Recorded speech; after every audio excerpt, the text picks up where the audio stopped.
ಆತ್ಮೀಯರೇ, ನಮ್ಮ ರಾಷ್ಟ್ರಪಿತ ಮಹಾತ್ಮ ಗಾಂಧಿಯವರು ನನ್ನ ಸತ್ಯಾನ್ವೇಷಣೆ ಅಥವಾ ಆತ್ಮಕಥೆಯನ್ನು ಬರೆದಿದ್ದಾರೆ. ನನ್ನ ಸತ್ಯಶೋಧನೆಯ ಕಥೆ. ಈ ಕಥೆಯನ್ನು ಬರೆಯಲಿಕ್ಕೆ ಏನು ಕಾರಣಗಳು ಎಂಬುದನ್ನು ಹೇಳ್ತಾ ಹೋಗ್ತಾರೆ. ಇದು 1925ನೇ ಇಸವಿ ನವೆಂಬರ್ ತಿಂಗಳ 26ನೇ ತಾರೀಖಿನಂದು ಬರೆದಂತಹ ಲೇಖನ. ನನ್ನ ಕೆಲವು ಅತ್ಯಂತ ನಿಕಟ ಕಾರ್ಯಕರ್ತರ ಸೂಚನೆಯ ಮೇರೆಗೆ ನನ್ನ ಆತ್ಮಕಥೆಯನ್ನು ಬರೆಯಲು ಒಪ್ಪಿಕೊಂಡೆ.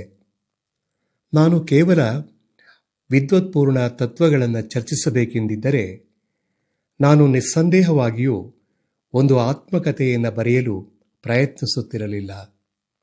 ಆದರೆ ನನ್ನ ಉದ್ದೇಶ ಈ ತತ್ವಗಳನ್ನು ಬೇರೆ ಬೇರೆ ಬಗೆಗಳಲ್ಲಿ ಕಾರ್ಯತಃ ಅನ್ವಯಿಸಿಕೊಳ್ಳಬಹುದು ಎಂಬುದರ ವಿವರಗಳನ್ನು ಕೊಡುವುದಾಗಿತ್ತಾದ್ದರಿಂದ ನಾನು ಬರೆಯಲು ಉದ್ದೇಶಿಸಿರುವ ಅಧ್ಯಾಯಗಳಿಗೆ ಸತ್ಯದೊಂದಿಗೆ ನನ್ನ ಪ್ರಯೋಗಗಳ ಕಥೆ ಅಥವಾ the story of my experiments with truth, ನನ್ನ ಸತ್ಯಾನ್ವೇಷಣೆ ಅಥವಾ ನನ್ನ ಸತ್ಯಶೋಧನೆಯ ಕಥೆ ಎಂಬ ಹೆಸರನ್ನು ಇರಿಸಿದ್ದೇನೆ.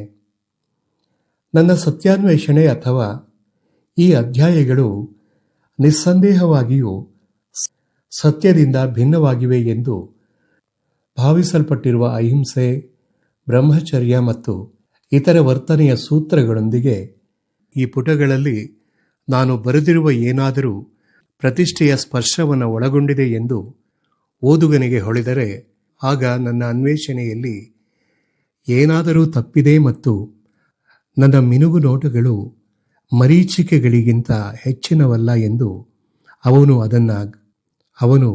ಅವನ್ನ ಗ್ರಹಿಸಬೇಕು.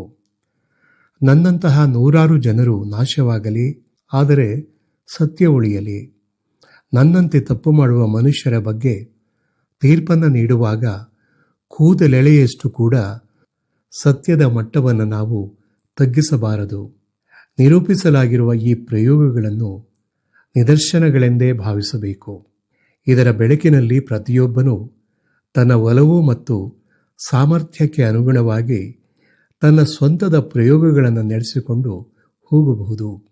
ಈ ಪರಿಮಿತ ವ್ಯಾಪ್ತಿಯಲ್ಲಿ ನಿದರ್ಶನಗಳು ನಿಜವಾಗಿಯೂ ಸಹಕಾರಿಯಾಗಬಲ್ಲವು ಎಂದು ನಾನು ವಿಶ್ವಾಸವನ್ನು ಇರಿಸಿಕೊಂಡಿದ್ದೇನೆ. ಏಕೆಂದರೆ ಹೇಳಲೇಬೇಕಾಗಿರುವ ಯಾವುದೇ ನೀತಿಗೆಟ್ಟ ಕೃತ್ಯಗಳನ್ನು ಬಚ್ಚಿಡಲಾರೆ, ಇಲ್ಲವೇ ವಾಸ್ತವದಲ್ಲಿ ಇರುವುದಕ್ಕಿಂತ ಕಡಿಮೆಯಾಗಿರುವಂತೆ ನಿರೂಪಿಸಲಾರೆ. ಇದು ಮಹಾತ್ಮ ಗಾಂಧಿಯವರು ತಮ್ಮ ಆತ್ಮಕಥೆಯನ್ನು ಬರೆಯುವ ಮೊದಲು ಬರೆದುಕೊಂಡಿರುವುದು ಹೀಗೆ.